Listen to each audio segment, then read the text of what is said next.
Mga kapiling natin ang tagapagsalita ng Department of Health, si Undersecretary Eric Domingo. Undersecretary, magandang hapon. Welcome po muli sa QRT.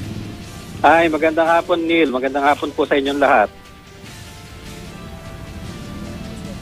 Yusek sir, kukumpirmahin lang po namin, may measles outbreak na po ba dito sa Metro Manila? Kabuuan ng NCR o pati po dito sa Central Luzon o sa mga piling lugar lamang?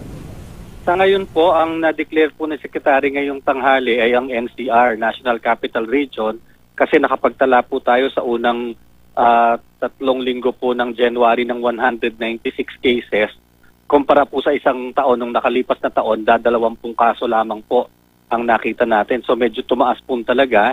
Yun pong ibang mga region natin, 1, 2, 3 hanggang region 9, binabantayan pa po natin.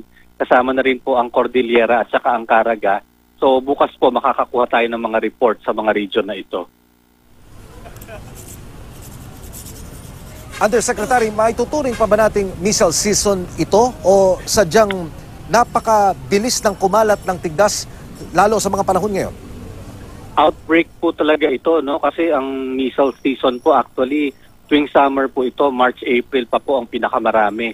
Kaya very unusual po ito na medyo marami talaga pong nagkakasakit at nagkakahawahan. Kaya medyo urgent situation po at ang DOH sa ngayon ay nagpapaikot na ng mga team sa mga community para po turuan ng ating mga magulang kung paano ma-prevent na mahawa yung kanilang mga anak at the same time po ay para magbakuna po, no, ng mga bata na hindi pa nabakunahan.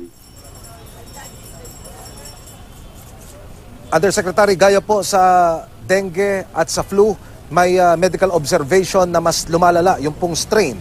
Dito po sa measles outbreak, particular dito sa kumakalat ngayon na tigdas na nagiging biktima ay ating mga kababayan, may obserbasyon po ba kayo na yung strain ito ay lumuluba o gumagrabe rin?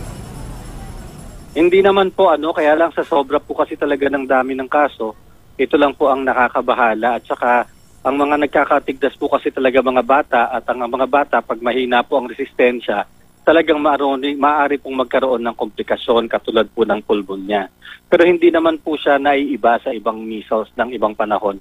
Nagkataon lang po na sa ngayon medyo marami po talaga yung kaso at nagkakaroon po ng mga kumpul-kumpul na mga kaso po dito sa Metro Manila.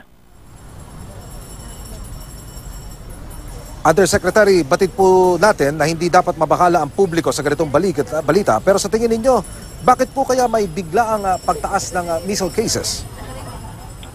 Well, kasi po mga ilang taon na rin po na medyo ang mga target po natin sa ating pagbabakuna hindi po natin naaabot at noong 2018 medyo bumaba po talaga. So pag ganito po na maraming bata na hindi protektado at nag-aalangan po ang mga magulang na pabakunahan sila, nagkakaroon po ng pagkakataon, no, na magkaroon ng infeksyon at kumalat sa maraming bata. Kaya nakikiusap po kami sa mga nanay lalo na sana po yung mga baby natin dalhin na po natin sa ating mga health center dahil meron po tayong bakuna na nakahanda doon para po maprotektahan sila sa tigdas.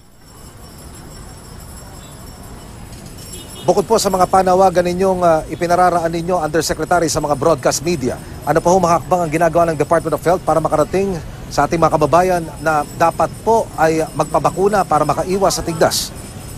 Ang mga health workers po natin, no, nasa mga komunidad na, lalo na po sa mga areas na maraming kaso, nag-house to house, pinapaliwanag po ang importansya ng pagbabakuna at saka pangangalaga sa ating mga anak.